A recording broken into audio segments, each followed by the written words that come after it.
The word Marwad itself meant the land of death. How harsh that area was. They needed a horse which had the characteristics to be able to go in battle.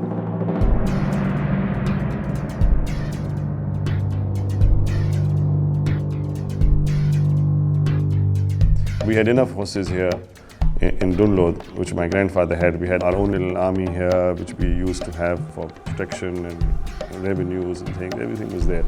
Now, once the states were over, you did not require that army, you didn't require those people, and therefore, what do you do with the horses?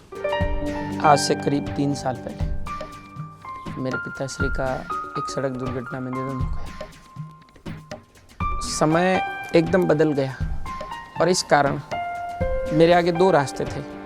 एक रास्ता जो घोड़ों से बिल्कुल दूर जाता था और दूसरा रास्ता घोड़ों के बिल्कुल साथ चलता था। तो मैंने दूसरा रास्ता चूज किया। वह रास्ता बड़ा कठिन नजर आ रहा था। Rajput families were also on a declining side as much as the horse. We started losing the breed. जब शासन करने के लिए घोड़े जरूरी है तो इस क्षेत्र के शासन में जो घोड़े काम में आए थे वो मारवाड़ी नस्ल के घोड़े थे। इसलिए घोड़े और राजपूत का संबंध चला आ रहा है।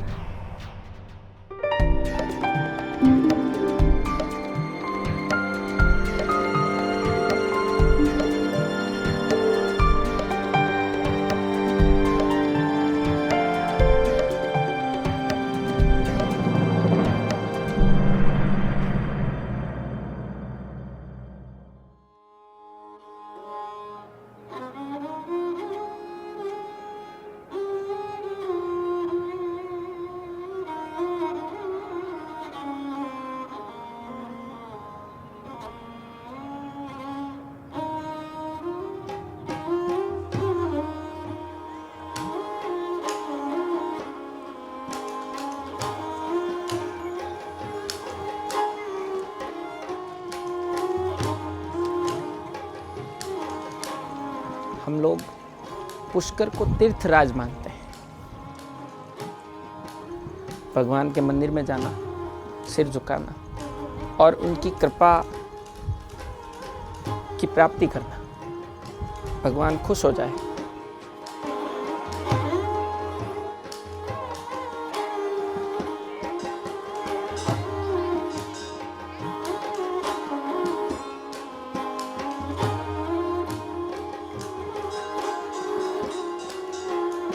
पुष्कर में जाकर के उस समय आदमी को और उसके पूरे परिवार वालों को मोक्ष की प्राप्ति होती है।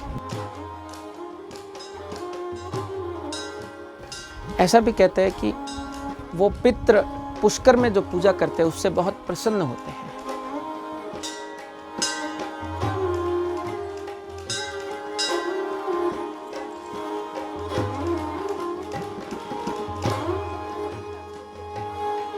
हम तो मारवाड़ी घोड़ों के कारण हर साल वहाँ और दिन की शुरुआत गऊ घाट पर पुष्कर राज की पूजा के बाद ही करते हैं। उसके बाद हम लोग मेले की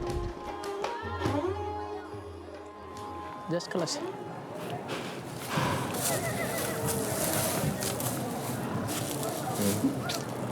नहीं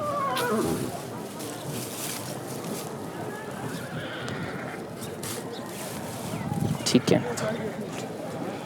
सीनू देखो, सीनू देखो उनको। गुड, 22 बेटा 22।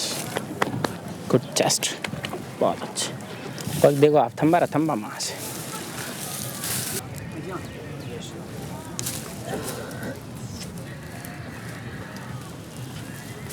बाईस बेटा 22। कौन उम्र ऐसा? Sí, tengo que.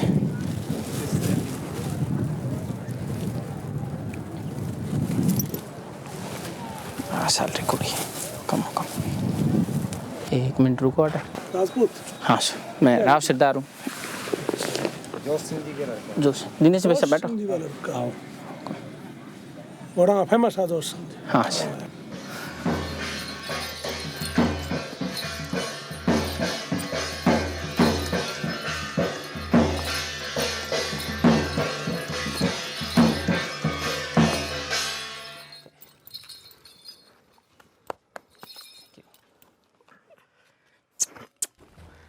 After my father's accident, I decided to do something special. That time I need a good stallion for my stable. So I decided to purchase this horse. He belonged from my father's favorite horse, Ali Baba's pedigree. He is a son of Ali Baba, and you can see good combination of second generation. Ali Baba with Mr. Jodh Singh, and Mr. Jodh Singh's son, I am Dr. Ajit Singh, and Ali Baba's son, Ali Baksh. And back. Nine. Back.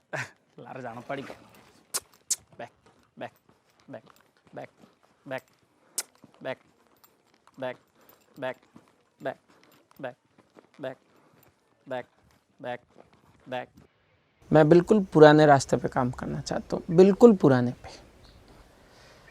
यही नहीं, घोड़ों के नाम भी मैंने आधुनिक कोई नाम नहीं लगा रखा है, सब नाम पुराने हैं। यही नहीं, मैं घोड़े के आभूषण, उसकी साज सज्जा, उसकी हर चीज़ पुराने रंग में पसंद करता हूँ। तो ये चीज़ें, ये विरासत है, ये परंपरा है, ये संस्कृति है, और इस कारण मैं तो उसका पुजारी हूँ, एक तरह से भक्त हूँ पक्का। वैसे मेरे पिताश्री कहा करते थे, अजीत सिंह अगर अपना घोड़ा अच्छा है तो अपन अच्छे हैं, घोड़ा तंदुरुस्त है तो अपन तंदुरुस्त है, घोड़ा अच्छी जगह खड़ा है तो यूँ मानो कि हम भी अच्छी जगह खड़े हैं। ये सारी चीज़ें हमने अपने पिताश्री से सीखी है।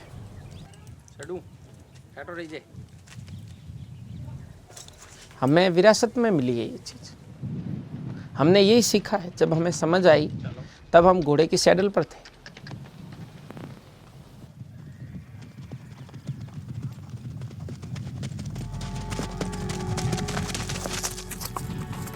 He was bred for the battles. He was bred by the warriors themselves.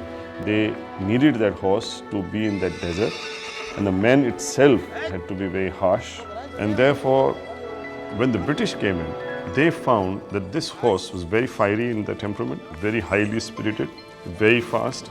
So they wanted, to get this horse removed from the palaces, from the households of the ruling kings. And therefore, they started looking at the horse also as a symbol of royalty. After 1947, when came the independence and the integration of the Indian states with the government of India, unfortunately, even the new government which came in did not consider this horse of any importance. Their idea of looking at this horse again was the same as the British looked at it, as a symbol of royalty. They thought that if we deal with these horses and look after them, we in return are doing a favor to the ex-rulers, because this is their symbol. So my grandfather also had no choice, but he decided, okay, now I can't sell them to anybody, nobody wants to buy them. So the people, the farmers, or the people who used to look after the horses were given the horses. Now, unfortunately, they did not have enough revenues themselves, and therefore they also couldn't take as much care of the horses as was needed.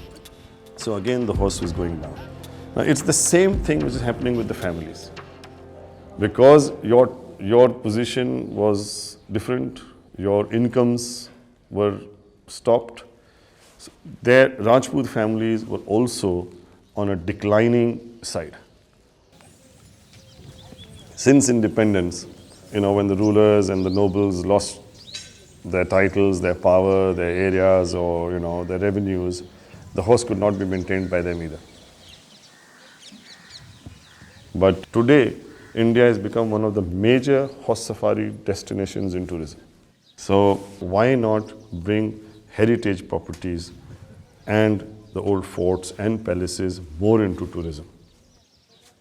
So naturally, when you are back in the fort, you are living in the forts, you are living in those palaces, you are renovating them, you are building them back again, and the foreign clients are coming and staying with you. They want to see the old culture.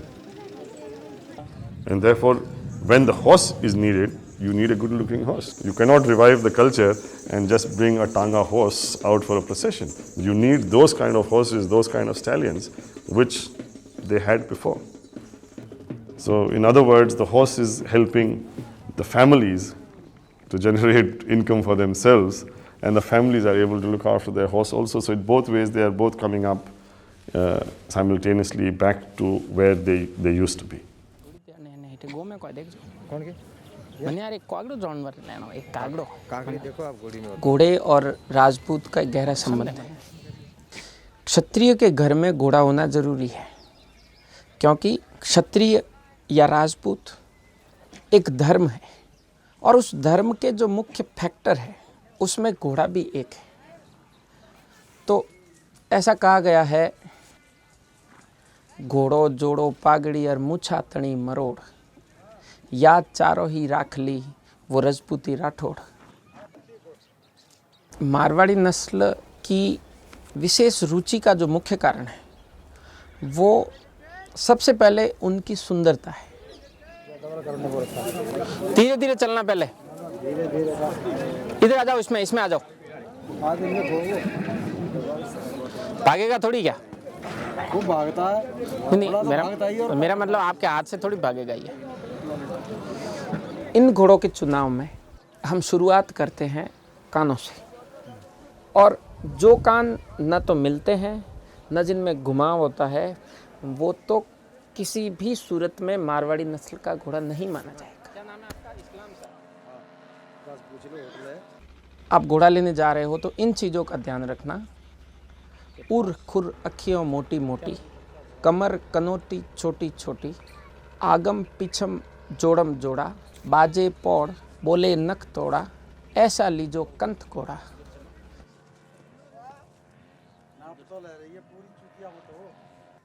पाँवों में किसी भी प्रकार की कोई भी हड्डी उभरी हुई नहीं हो, वो घोड़े लंबी सवारी के लिए उपयुक्त नहीं माने जाते हैं। हमारी कोशिश ये रहती है कि सवारी में भी घोड़ा अच्छा हो, शारीरिक बनावट, शारीरिक सुडौलता भी अच्छी हो, उसकी आदत से घोड़ा अच्छा हो, और इन सब के अलावा जो आम अश्वपालक के लिए जो मुख्य फैक्टर है वो है उसकी कीमत।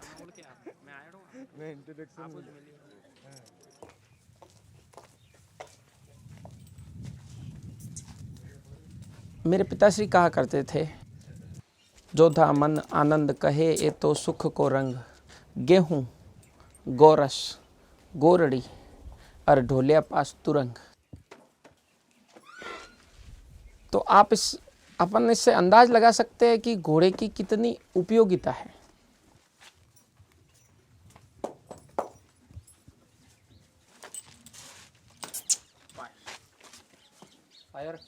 एक मुख्य बात मैंने अपने पिताश्री से सीखी थी, जब वो घोड़ों की हिफाजत के लिए कहा करते थे, बार बार कहा करते थे कि धुआं धाप, माथे टाप, पावन जावो आपो आप,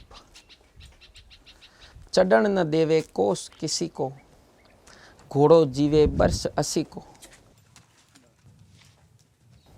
मीन्स बरसात के मौसम में घोड़े के पास में आप धुआं जलाइए, वो धुआं करने से मच्छर नहीं आते, और घोड़ा बारिश के मौसम में कभी बीमार नहीं होता। उसके बाद सर्दी आती है, उस समय आप उसको एक ब्लैंकेट पहनाइए जो कि ऊन का हो, जिससे उसको सर्दी नहीं लगे। और गर्मी आती है तो उसको छाया में रखिए, और बार बार उसको आप अपने हाथ से पानी पिलाइए। ऐसा नहीं है कि किसी से कह दिया आपने पानी पिला दिया और वो कहता हाँ पिला दिया। आप खुद देखिए, गर्मी में आप चेक कीजिए, गर्मी में ही घोड़ा मालिक को अपने पास चाहता है। और अगर आप इस तरह घोड़े को रखेंगे तो एक घोड़ा 30 और 25 साल नहीं 80 साल तक जिंदा रह सकता है।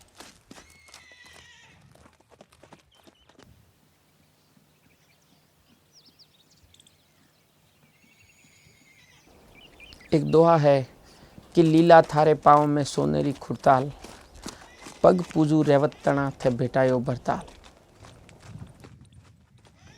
जब एक स्त्री अपने पति को घर के मुख्य द्वार पर पाती है, वो बाहर से घर पधारे हुए हैं लंबे समय के बाद, तो वह स्त्री घोड़े का शुक्रिया अदा करती है कि हे घोड़े, मैं तेरे पाँव में सोने की खुरताल बनवाऊंगी क्योंकि तुमने मेरे पति को मुझसे मिलाया है। तो आप अंदाज लगाइए।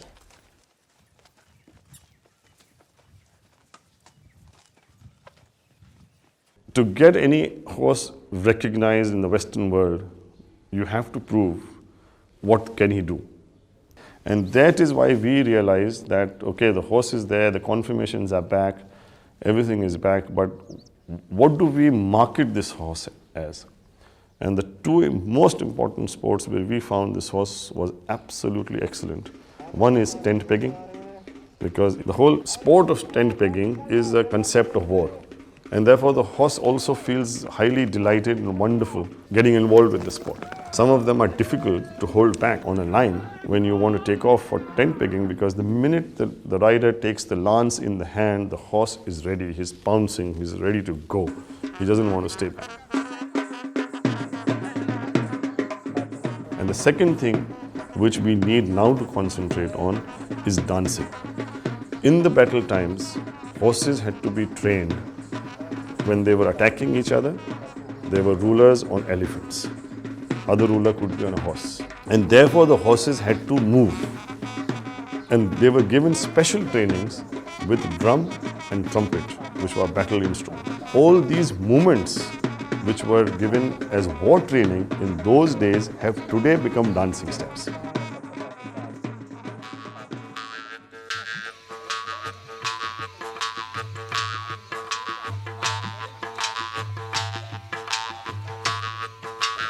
Another important part from tourism has been horse safaris. And when we started doing horse safaris, why? It was not with the idea of creating it for tourism. To be honest with you, the idea of creating a horse safari was, I have 25 horses, what am I going to do with them?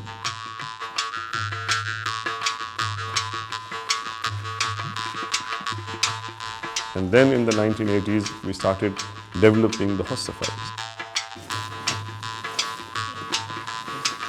तो आप मुँह एक थोड़ू खोन जी आप रह जाओ हटे ठीक है हाथ है तो बराबर से देखो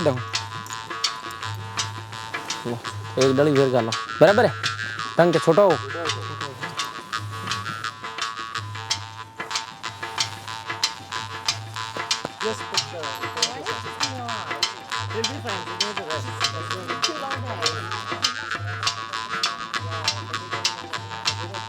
ठीक है हम आप क्या ओपन ठीक है ओपन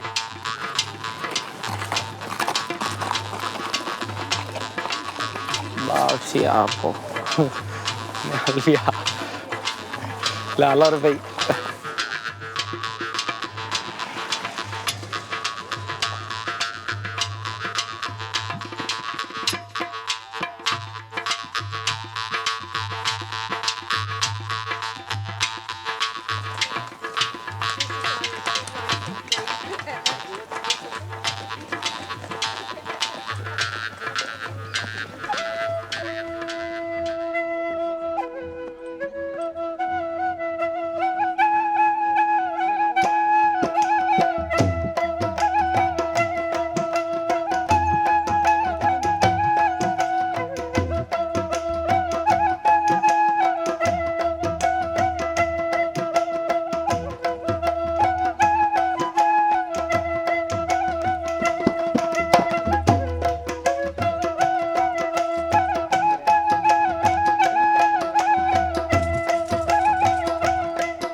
बरकाना ठाकुर साहब का एक समय में बहुत नाम था, उनके पास बहुत अच्छे घोड़े थे। मेरे फादर वहाँ पधारते थे और वहाँ से लेट ठाकुर साहब का स्नेह मिला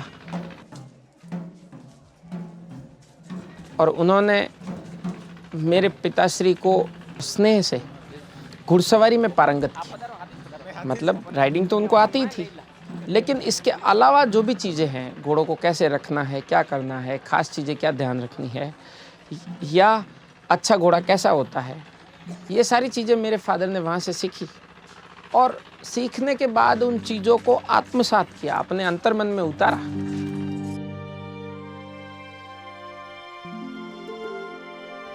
अगर आज जो भी ऑनर है, जिनके पास अच्छे घोड़े हैं, जो भी ब्रीडर है, वो सब उनसे कहीं ना कहीं प्रत्यक्ष, अप्रत्यक्ष, परोक्ष या अपरोक्ष रूप से जुड़े हुए हैं।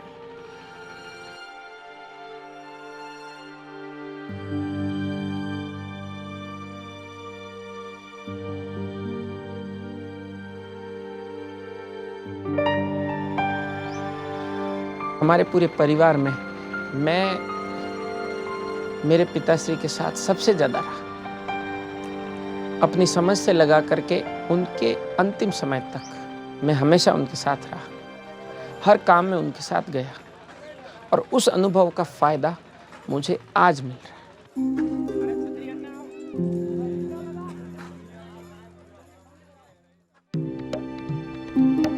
People who come from all over the world who are riders, they are recognizing the breed, they are riding this breed, they are enjoying what they ride here, and we are gaining from them, learning ourselves how important this breed is compared to the other breeds in the world. So the whole thing has changed. Lots of families who were totally incomeless, their properties were falling apart, their forts and palaces were not maintained. Now there are a lot of people who keep a lot of horses. And in fact, some people keep more horses today in their household what they did in the times of royalty. The horse is helping the families to generate income for themselves, and the families are able to look after their horse also. They have come back to life. And along with them, the traditions have come back to life. And therefore, the old culture has been revived. Those traditions have been revived, and along with them, the tradition of the horse, which was most important, has been revived back.